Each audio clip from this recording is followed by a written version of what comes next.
M news కు స్వాగతం.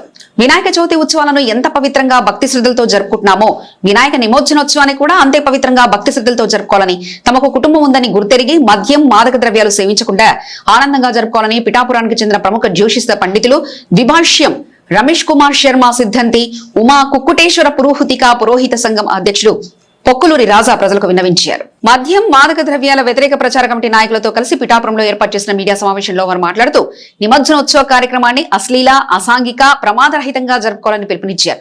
సమావేశంలో మద్యం మాదక ద్రవ్యాల వ్యతిరేక ప్రచార కమిటీ అధ్యక్షుడు డాక్టర్ సూర్యనారాయణ, మండల కన్వీనర్ వనపర్తి సూర్యనారాయణ, పురోహితులు పాల్గొన్నారు. భక్త మహాజనులందరికీ కూడా విజ్ఞప్తి. అయ్యా, మనం ప్రతి సంవత్సరము వినాయక నవరాత్రులు అత్యంత వైభవపేతంగా సుశాస్త్రీయంగా జరుపుకుంటున్నాం. అయితే ఈ వినాయక నవరాత్రులు ఎంత సుశాస్త్రీయంగా జరుపుకుంటున్నామో నిమజ్జనం రోజు అంతే అశాస్త్రీయమైన విధానాలతో మనం ముందుకు వెళ్తున్నాం. అశాస్త్రీయ విధానాలు అంటే మద్యపానం సేవించి, అలాగే పెద్ద పెద్ద సౌండ్లతో డీజేలు ఏర్పాటు చేసుకుని విపత్కరమైన, అంటే మనకి దేవుడికి సంబంధం లేని సంగీత నేపథ్యాలతో ఎన్నో అశాస్త్రీయమైన కార్యాలతో మనం నిమజ్జనానికి వెళ్తున్నాం. ఈ 10 రోజులు కూడా మన లోకం క్షేమంగా ఉండాలని, అందరూ కూడా సుఖశాంతులతో ఉండాలని చెప్పి ఎంతో పవిత్రంగా నిష్ఠతో పూజలు చేసుకుంటూ నిమజ్జనం రోజున మాత్రం మనం ఎటువంటి తప్పులు చేయకూడదో అన్ని తప్పులు చేస్తూనే భగవంతుని పంపిస్తున్నాం. ఇది మంచిది కాదని చెప్పి ప్రతి సంవత్సరము కూడా మేము చెప్తూనే ఉంటున్నాం.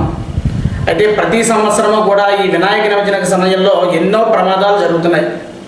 కేవలం ఇదంతా కూడా దేనివల్ల అంటే కేవలం మద్యం వల్ల.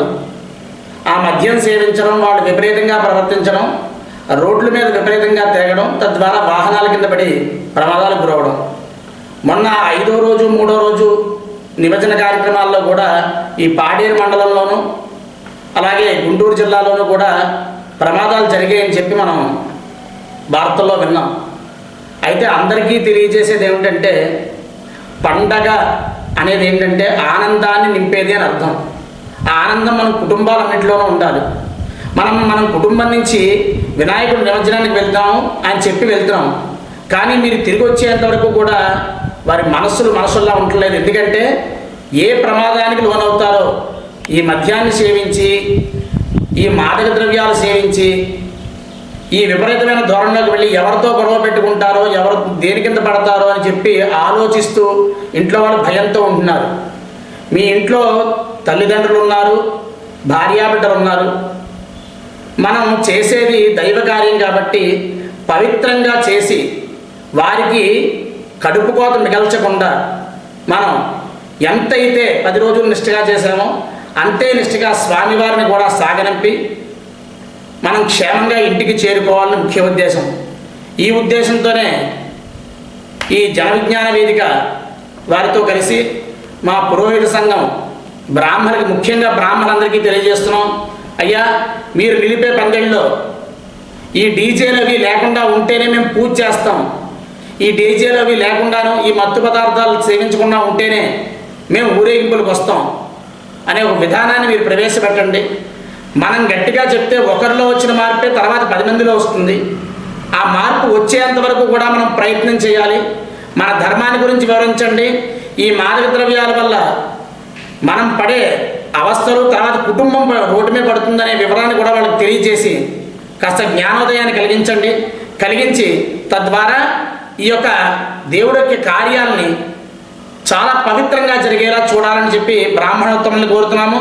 అలాగే ఈ యొక్క గణపతి మండపాలు నిర్వహించే కమిటీ సభ్యులకి, గ్రామ పెద్దలకి, అందరికీ కూడా చెప్పే విజ్ఞప్తి ఏంటంటే, అయ్యా, ఒక ప్రాణం పోతే తీసుకురావడం చాలా కష్టం కాబట్టి అటువంటి వారిని స్వామివారి నిమజ్జనం దగ్గరికి రానివ్వకుండా చేయండి. అలాంటి వారిని దగ్గరికి రానివ్వకుండా ఒక్కసారి చేస్తే తదుపరి ఈ యొక్క వారిలో క్రమక్రమంగా మార్పు వచ్చే అవకాశం ఉంటుంది. మనం ఎంతో భక్తి శ్రద్ధలతో ఈ కార్యాలు చేస్తూ భగవంతుని పంపుతున్నాం. ప్రకృతి వైపరీత్యాలు కూడా చూస్తున్నారు. భగవంతుడికి కూడా ఇష్టం లేదండి ఇలా చేయడం.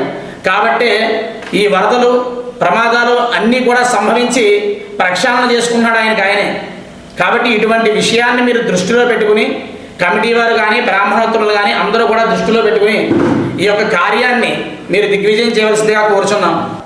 ముఖ్యంగా హిందూ మతం అనేటటువంటిది నలుగురికి ఆదర్శంగా నిలిచేటటువంటి మతం కావున వినాయకుడు అనేటటువంటి స్వామివారికి పూజ చేస్తూ కానీ ఏ విధమైనటువంటి పూజలు కూడా ప్రారంభించం. కానీ వినాయక వ్రతంలో అనేకమైనటువంటి లోపాలు చేయడం వల్లనే ప్రభుత్వం వారు వినాయక వ్రతం వచ్చేసరికి అనేకమైనటువంటి సూచనలు సలహాలు చేస్తున్నారు. మనకి ఇతర ఏ మతాలకి కూడా ఏ విధమైనటువంటి పండుగలు వచ్చినా సరే సూచన చేయటం లేదు. ఎందుకంటే పందిళ్ళు పెట్టడం, పందిళ్ళలోనేమో సినిమా పాటలు వేయడం, అదేవిధంగా మారక ద్రవ్యాలు, మద్యము మారక ద్రవ్యాలు వినియోగించినటువంటివన్నీ కూడా చేస్తున్నారు. కావున ముఖ్యంగా ఇంట్లో ఉన్నటువంటి ఆడవాళ్ళు ఊరేగింపుకు వెళ్తున్నప్పుడు, నిమజ్జనోత్సవానికి వెళ్తున్నప్పుడు మీ పిల్లలకి మీ భర్తలకి తెలియజేయండి అమ్మా, మనం వెళ్తున్నటువంటిది పరమ పవిత్రమైనటువంటి కార్యక్రమం అని చెప్పి తద్వారా ఎంత భక్తి శ్రద్ధలతో మనం ఏమైతే దేవుడికి ఇస్తామో దేవుడు మనకు అదే తిరిగిస్తాడు.